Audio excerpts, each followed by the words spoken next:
There's a woman who has spent years in the clutches of grief, staring at the space left by someone who was once everything to her. Her daughter, her child, was ripped away from her before her time.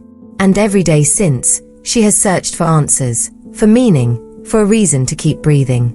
Yet, all that she has found is silence. She used to be Catholic, but the faith that once promised comfort now feels like a distant echo. She isn't sure where she stands anymore. Not really.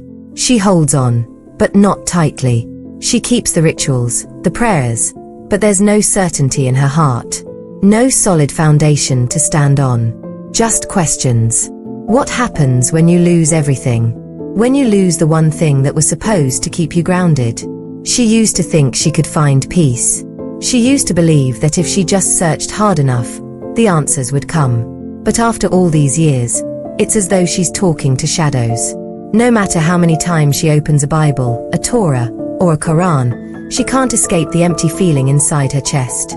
But what if the real reason she hasn't found peace yet is because she's been looking for the wrong thing? Her daughter's death wasn't supposed to happen. She was supposed to grow up. She was supposed to laugh, to love, to be surrounded by the beauty of a life full of promise. There were dreams waiting for her, dreams of education, of travel, of becoming who she was meant to be. She was supposed to live a life filled with possibilities, just like any other child.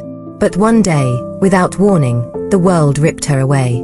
The phone call, the ambulance, the sterile hospital room, it all happened too fast. The weight of the moment bore down on her like a crushing force she couldn't escape. All that was left in the aftermath were empty promises and hollow memories of what could have been. Memories of first steps never taken, of a future left unmade, of a life that was stolen far too soon. For months, everything around her seemed like a blur, a fevered dream of unbearable grief. The day her daughter passed felt like the moment time itself stopped. It wasn't just that her daughter had died, it felt like the world had died with her. And in the stillness, only the echo of an absent future lingered. That night, the night when grief threatened to swallow her whole, when the weight of the loss seemed too much to carry, was the turning point. She sat alone in the silence, holding the bottle in her hands, the one thing that could end the pain, that could erase it all. The pills, so easy to access, so easy to take. She could make it all go away. In that moment, she didn't find the strength to keep living. What stopped her wasn't hope or a renewed will to live. No, it was a more haunting thought. There was still something she needed to understand. She couldn't shake the feeling that if she could just find the right answer, something, anything, that made sense of this loss, it would be worth sticking around for. She didn't know why, but she couldn't leave yet. The pain was unbearable. Yes, but somewhere, deep inside her, there was a tiny spark of defiance. She wasn't ready to disappear, not until she knew the answer. In those moments, her faith, like her heart, was shattered. She used to believe, used to trust. But now, those beliefs felt fragile and distant, like a memory of someone she no longer recognized. She wanted to scream at God. She wanted to demand answers. But instead, she spent months, years, in religious texts, looking for something that might offer her some form of peace or at least some kind of explanation. She combed through the pages of Bibles, Torahs, Korans, anything that promised answers about the meaning of life, death, and the space in between. She looked for a voice, a message, a sign. She wanted something to reach out to her in her agony and say, "Here, this is why it happened. This is why you're suffering. This is why I took her from you." She needed to know why her world was shattered beyond repair. Why would God take away her daughter? What did she do wrong? Was she not worthy of being a mother? Had she failed in some way? She kept asking herself, was this my punishment? Had I earned this loss somehow?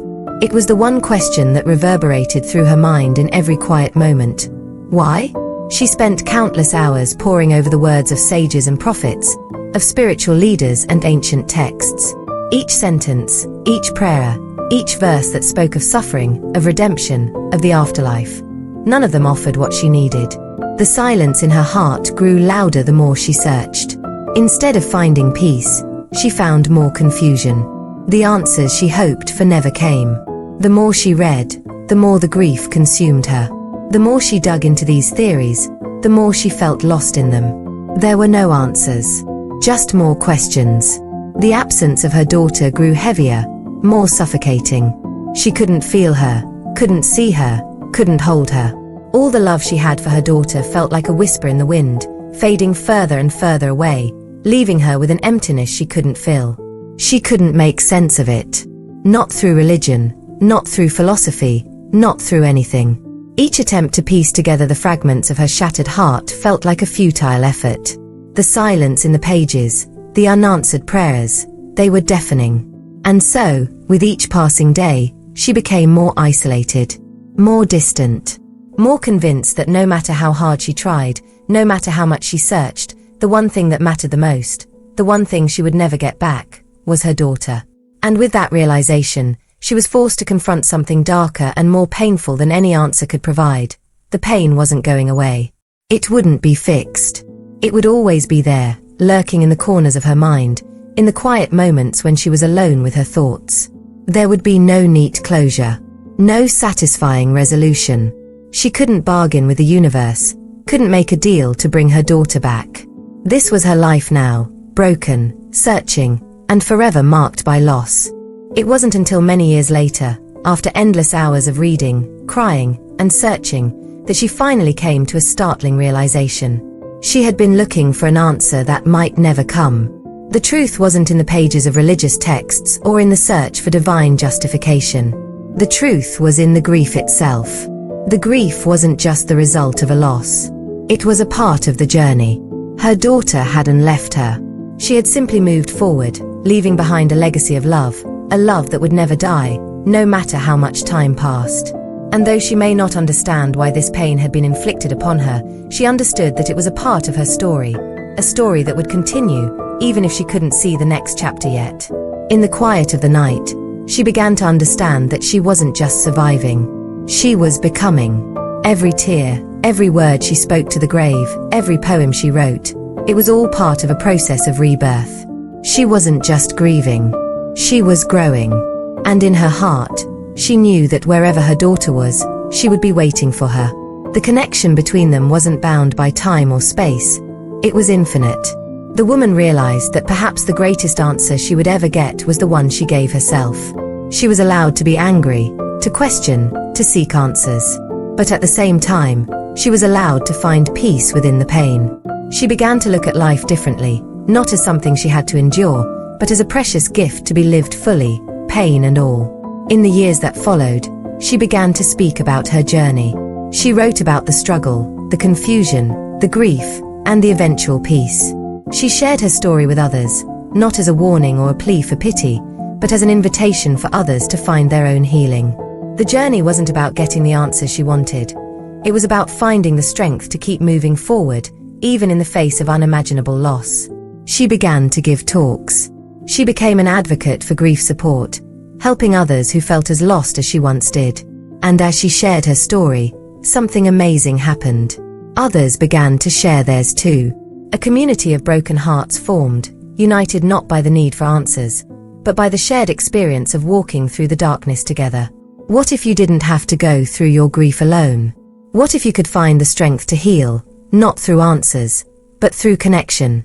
If you're out there, struggling with loss, with confusion, with unanswered questions, remember, you don't have to find the right answer right now.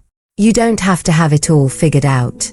Sometimes, the greatest strength lies in the willingness to sit with the pain, to allow yourself to feel it fully, and to trust that, with time, healing will come. The path may be long. The road may be uncertain. But every step you take forward is a step closer to the peace you deserve. And you are not alone in this journey. Join the community. Share your story. Because together, we can make it through the darkness.